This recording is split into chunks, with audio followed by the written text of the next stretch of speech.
and welcome to Pilates Teacher's Manual, your guide to becoming a great Pilates teacher. I'm Olivia, and I'll be your host. Join the conversation and the Pilates community on Instagram at Pilates Teacher's Manual, and visit buymeacoffee.com/Olivia Podcasts to support the show. Today's chapter starts now.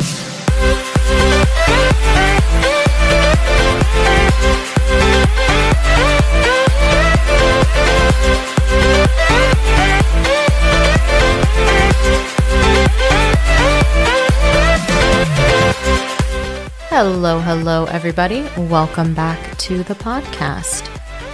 Today on the show, we'll be building on the previous episode about the words that we use as teachers and the way we talk about exercises or sensations that clients are experiencing, or the way we talk about our clients and their ability to do things has really far-reaching consequences. We can use our words in a very positive way to help clients expect a positive outcome, to normalize sensations that they might feel in their body, and to empower them to move confidently. Or we can make them feel not so great. We can make people feel singled out or like they're broken or bad at things, or that something they're doing is going to hurt them. And when we prime our clients to think that something bad is going to happen, that they're going to feel pain or that they're going to injure themselves, just the way our brain works, we find what we're looking for. And if we're looking for pain, we tend to find pain, even if what we're doing is not a cause of pain. Even if what we're doing, like in Pilates, which is super duper safe, is not going to cause injury. If we think we're going to be injured, we are likely to feel injured. Saying things while we're teaching like, don't do that, or don't slam the carriage, or don't go so fast, or no, not like that, those are really unhelpful things to say in a class. It's the easiest thing to say if you see something happening and you want something else to happen, but it doesn't help the client change what they're doing to match your expectation and your desire for the movement. If a teacher said something like that to me in class, I might have a mini internal panic that I'm doing something wrong. I might feel singled out and embarrassed. And I also still don't know what the teacher would like me to do instead. You can't not do something, but you can do something else. It's very much like don't think about an elephant. As soon as you say that, you're immediately thinking about an elephant because that's what the person said and your brain latches onto it. But if I tell you to think about a giraffe with its incredibly strong neck and the way that giraffes like fling their heads at each other and like neck whiplash when they're fighting for dominance in the wild, it's really easy to think about that and not think about an elephant. Why would you think about an elephant when I'm telling you to think about giraffes instead? In Pilates, I don't want my clients to think about or focus on or pay attention to what I don't want them to do. So instead, I talk about what I do want them to do and let whatever I'm trying to change in their movement shift organically as they focus on doing that something else.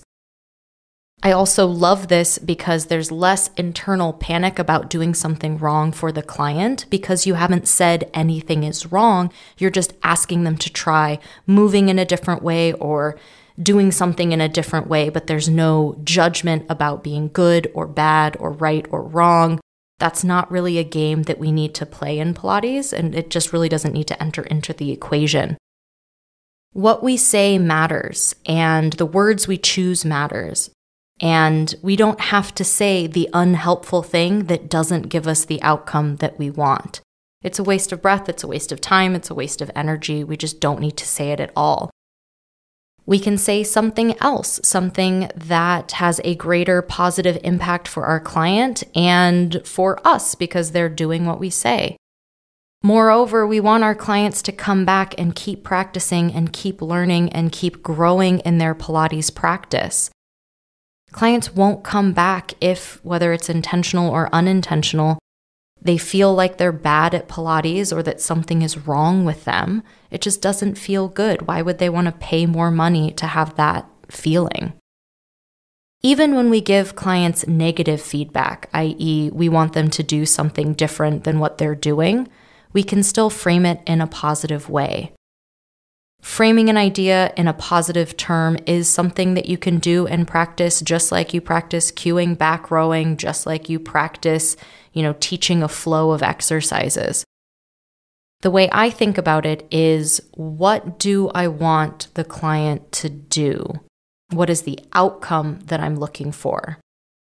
What is the task? What is the shape? And what are they already doing that's correct that we can build on? Then that's what I spend my time talking about. When I focus my cues on what I don't want, I get a result that I don't want. So I'm going to do something else. That's what I've learned through teaching Pilates. I think most, if not all, of our students and clients want to do what we're asking them to do. If they aren't doing what we're asking them to do, it's not malicious and it's certainly not a personal attack against us. I say that because sometimes we can take things personally. We can get frustrated when people aren't doing what we ask, but it's really not about us at all. In my experience, clients who aren't doing what we ask of them fall into 3 distinct categories. They're either 1, confused about what we're asking them to do, 2, they don't know how to do what we're asking them to do, or 3, they genuinely think that they're already doing it, but in our eyes, they aren't. If our clients are confused about what we're instructing them to do, that is 100% on us. As teachers, we need to be clear in what we say. We need to be clear in our cues, clear about the task that we're presenting our clients with. If we say something that is ambiguous, we tend to get ambiguous results. So if clients didn't know what we meant by what we said, we need to clarify and tell them in a more clear way, in a different way, what we want. For example, in footwork, I might say to start, press the carriage out as far as you can and bring the carriage back in to tap the bumper. That is a pretty simple setup for footwork. It will get most people moving and grooving. If clients are moving really quickly or slamming into the bumper, and I decide that I want to change that behavior, because not all behavior needs to be changed on the spot immediately. But if I decide that that is something I would like to make a correction about, I want to frame it positively. What do I want them to do? Not what are they already doing, if it's not what I want them to do, but what do I want them to do? I want them to move a little bit more slowly, and I want them to not slam the carriage. So I might say, can you touch the bumper so softly that your neighbor can't hear it? I might say, take your whole inhalation to press the carriage out and your whole exhalation to bring the carriage in. I might say, can you press the carriage out for a 4 count? So it's out, 2, 3, 4. Bring it in, 2, 3, 4. All of those cues give our clients something to do that's more clear, that's emphasizing what I want out of the movement, and it ignores what I don't want. Sometimes clients want to do the thing, but they don't know how to do the thing. As teachers, this is our time to shine. Clients not knowing how to do the thing is part of why we have this awesome job teaching Pilates that we have. It's difficult for me to understand why sometimes teachers get really frustrated about clients not knowing what to do, because it's our job to teach them, to break down the thing that we want into pieces that they understand, that they're able to replicate and give back to us. Planking anywhere on the mat, on the reformer, wherever you are, is a great example of this, because holding a plank is not intuitive. Where your hips are, if your tailbone is tucked, how puffed up your upper back is, where your shoulders are relative to your wrists, none of that is something that you know just from existing, right? It's something that you have to find and practice, and it's very difficult to find it until you know where it is. So if I was teaching a plank, And I wanted to emphasize the location of their shoulders. I wanted their shoulders to be over their wrists as they plank. Sometimes when people set up for planks, their hands are ahead of their shoulders. And let's say I'm prioritizing shoulders over wrists today. What I might do is set people up in a 4-point kneel where their shoulders are over their wrists and they're looking at one spot on the floor. I might ask them to stretch one leg behind them so they're in 3/4 of a plank shape and make sure that they're still looking at that same spot on the floor. Then when they step their second leg back, I'll double check, are you looking at the same spot on the floor? This is shoulders over wrists. It helps the client see and feel for themselves, okay, this is what the teacher means when they tell me to stack my shoulders over my wrists. Finding the right spot for your hips, the tilt of the tailbone, the right amount of puffed upness in your upper back, that might happen in this class, but it might happen in a later class. But if I was working on shoulders over wrists in this class, and the clients are giving me shoulders over wrists, that's fantastic. That's amazing. That's what I wanted, and that's worth praising. The serotonin boost from the praise we give our clients also helps them remember that shoulder placement for next time so that that's their new default and they can add on from there. We're playing the long game in Pilates. We have time to work on things over weeks, over months. We don't have to nail every single bit of it in one class. Coming up after the break, I'll tell you a little bit more about that third category, when people think they're doing what you asked of them, but they are not, in fact, doing that, as well as some takeaways, some personal experience, both in my own body and teaching on why that's important. That's coming up next.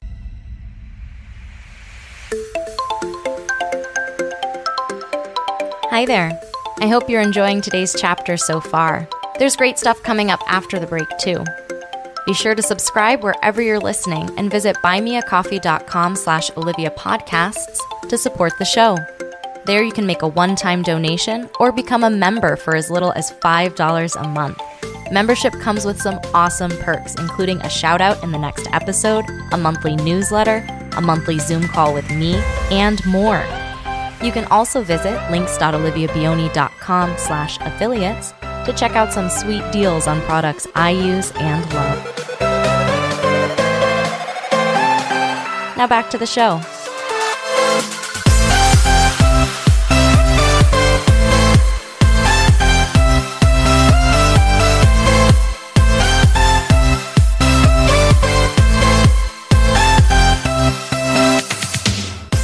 For that third category of people, the people who think that they're already doing what you asked of them, but they're not quite doing it the way you want or expect or desire or whatever. I love this category because a lot of times I fall into this category where I'm absolutely certain that I'm doing exactly what the teacher asked, and it turns out that my interpretation of what was happening is not exactly what the teacher wanted, but the good intentions are definitely there. And a lot of times the body awareness and the ability is there, but there could be a little bit of a disconnect. So sometimes when clients think that they're already doing what you've asked them to do, when you provide additional or clarifying cues, they might ignore them because they don't think that you're talking to them. In their mind, they're already doing the thing, so whatever clarifying cues you're giving are not for them. They're for someone who doesn't know what they're doing, right?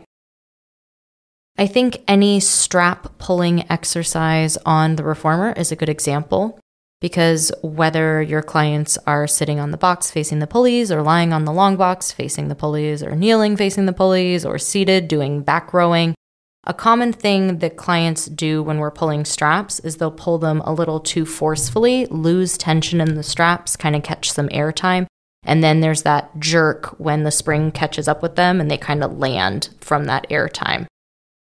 There is a safety concern here because if they were to do that in a high kneeling position, it would be easier to lose their balance and they might fall forward into the well. Usually when we're facing the pulleys, the instinct is to sit back on the heels, which would be fine. But if they get in a habit of doing that and then they're high kneeling facing the foot bar, if that same loss of tension and then catching tension gets them off guard, they could fall forward into the springs, which is a source of Pilates nightmares, I think. But if, as the teacher, I said pull the straps back to the foot bar, assuming they're facing the pulleys, they are pulling the straps back to the foot bar. I wasn't specific about slowly or even speed or whatever. So they are doing what I asked. They're pulling the straps back towards the foot bar. So my first point here in terms of setting our clients up for success is to anticipate that that's something that might happen. This is something that happens a lot. I would not be surprised if a few people in class started pulling the straps and doing that. Because I'm anticipating that, I might start everyone in a low kneel if I was eventually going to progress to a high kneeling exercise, just to make sure that everyone is keeping that even tension on their straps. Then I might offer a high kneel once I know that they're understanding what I want by pulling the straps. To encourage them to keep even tension in the straps, regardless of what body position they were in as they were pulling them, I might say, imagine you're pulling the straps through molasses. I might say, can you pull back for 4, 3, 2, 1 and slowly release forward for 4, 3, 2, 1, very much like how I cued footwork. The spring tension may also be too light for the person. If it is so easy that they're just yanking like crazy and maybe asking them to slow down in that positive way is not connecting with them, maybe add another spring, add a half spring, and see if that's a more appropriate tension for the person. I might ask them to move their straps at the same speed throughout the movement, so there's no spot where they're moving faster or slower, but always the same speed. But there's endless ways to suggest an alternative way of moving that doesn't make the client feel bad about themselves or think that they're doing something bad or wrong. If they were low kneeling facing the pulleys in particular, I might lean in towards that quote wrong unquote way of doing pulling straps. I might ask everyone to pull the straps very ballistically. Can you get as much airtime as possible? And let them do that for several repetitions. Let themselves get tired out a little bit. And then say, now we're going to pull the straps a little bit differently. And then say anything about molasses or a count of 4 or same speed throughout. I love teaching that way because then you're showing people 2 different ways of doing the same exercise without a hierarchy, without saying that someone is wrong, and you kind of lean into what the class is already giving you back. You're kind of adapting to what you're seeing. A couple other points I mentioned at the start, how we talk about sensations and how we talk about our clients to our clients are both huge things. The way we talk about sensations, normalizing the fact that some positions feel uncomfortable, that there is some discomfort in exercise. I've never once done the ab series and thought, wow, this is such a comfortable thing that I'm currently doing. Like, it's challenging. And we can normalize the fact that when we do challenging things, we can have uncomfortable sensations. There's, of course, a difference between intolerable discomfort and run-of-the-mill, my neck muscles are tired when I'm doing a chest lift discomfort, and encouraging our clients to push themselves through tolerable discomfort to get to the other side is awesome and will serve our clients beyond our Pilates classes. All sensations we feel are feedback, and it's our body telling us things about what we're doing, and what it's not telling us is good or bad. It's just giving us information where we're tired, maybe what's working, things like that. How we talk to our clients about themselves is really big. So when a client comes up to me and says, oh, I have a bad knee, I have arthritis, I have a disc bulge, I have a stenosis, I always thank them for sharing that information, but I don't buy into the, well, now I can't do anything in class narrative that sometimes clients try to give you. What I will ask them, is there any movement or exercise that's off the table for them for whatever reason? It's something that does not feel right in their body. And then I'll ask them if there's anything I can do to help them be more comfortable in class. Would a knee pad help? Would propping up the headrest help? Any of those little things I can do. I then reassure them that a Pilates class is going to be absolutely excellent for them, And I'm not lying to them. A Pilates class is going to be absolutely excellent for them.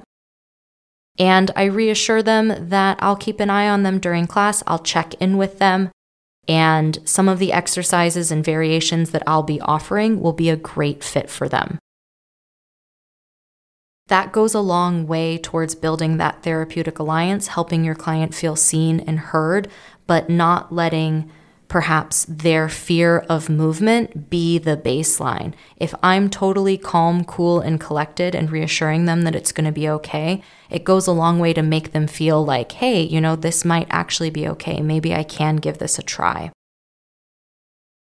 Last thing, just to reiterate, our clients don't need to get every exercise perfect immediately forever. That's not the goal of Pilates, is to do a flawless performance. That's not it.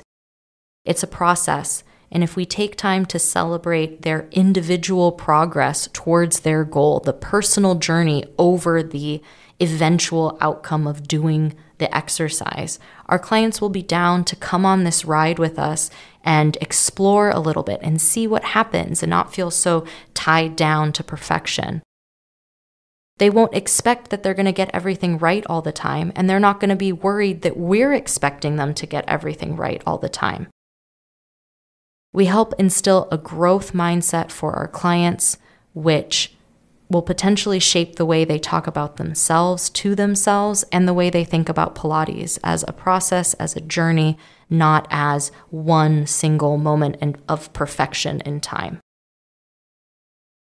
As always, a huge thank you to all my supporters on Buy Me a Coffee. I appreciate your contributions to this project and really being part of the project. The questions you ask, the conversations we have in coffee chats are a great inspiration to me as I continue to record this podcast, and I really appreciate your support and your collaboration. I hope you have a great couple weeks, and I'll talk to you again soon.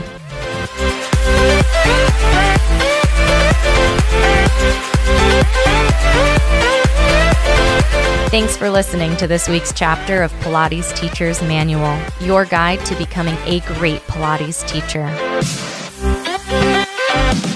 Check out the podcast Instagram at Pilates Teacher's Manual, and be sure to subscribe wherever you listen.